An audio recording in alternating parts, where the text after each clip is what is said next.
Raden Kuning, Panglima Bayangan Kisah Pelarian Arya Mataram di Palembang.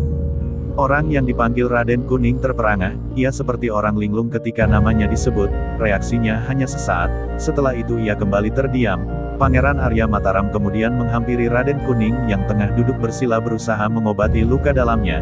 Dengan sentuhan lembut di pundaknya, Pangeran Arya Mataram menyalurkan tenaga, jemarinya kemudian menotok ke bagian belakang kepala, akibatnya, Raden Kuning memuntahkan darah hitam kental, setelah itu ia pingsan di pinggir Sungai Ogan. Hei prajurit yang berada di perahu lesung, segera kalian angkat tubuh Raden Kuning dan bawa ia ke rumahku. Pangeran Arya Mataram dengan isyarat tangannya memerintahkan prajurit Keraton Palembang untuk membawa tubuh Raden Kuning yang pingsan. Kalian yang berada di perahu Raden Kuning, aku minta kalian juga ikut kami. Jangan melawan atau melarikan diri karena aku pasti akan dengan mudah menangkapmu.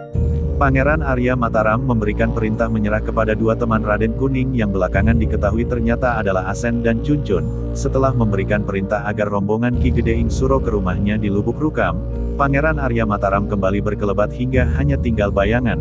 Para nelayan yang menonton dari kejauhan segera mengenali pria berkemampuan tinggi itu sebagai Arya Belanga. Sesaat setelah ia menghilang, dari mulut mereka terdengar suara riuh rendah yang isinya memuji Arya Belanga. Akibat peristiwa itu masyarakat memberi julukan baru baginya yaitu Arya Saketi. Hal itu mengingat kepandaiannya yang sakti sehingga dilekatkan dengan nama depannya.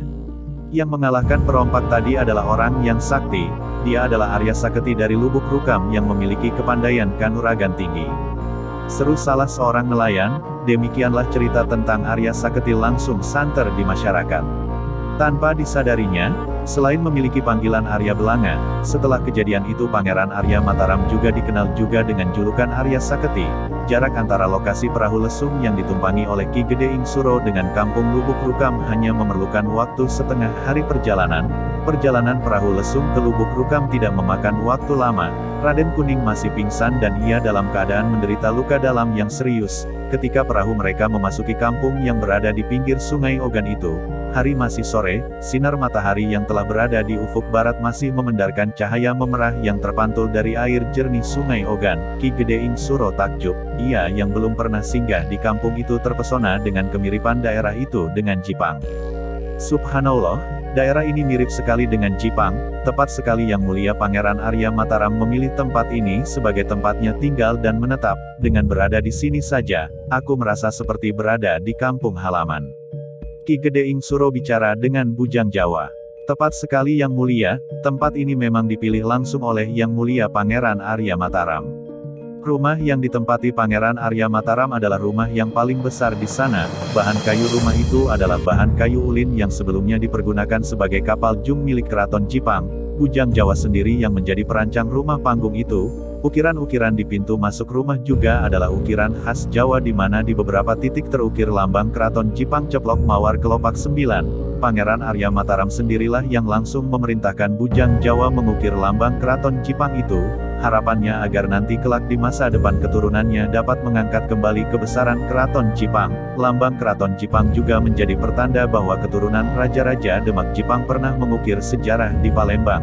Raden Kuning masih tak sadarkan diri. Sementara dua perompak bermata sipit Aseng dan Cuncun diperlakukan dengan baik. Mereka meskipun berstatus tawanan tetapi diperlakukan sebagai tamu di rumah itu. Dua prajurit Keraton Palembang yang mengawal Ki Gede Ing Suro menggotong tubuh Raden Kuning ke dalam rumah. Pangeran Arya Mataram kemudian mengobati luka dalam yang diderita Raden Kuning dengan cara unik. Tubuhnya dibaringkan di amben dengan posisi tengkurap. Di bawah amben diletakkan air panas berisi rebusan ramuan sehingga uapnya tersedot oleh hidung Raden Kuning. Pangeran Arya Mataram kemudian menyalurkan tenaga dalamnya di bagian punggung pria yang terhitung masih keponakannya itu.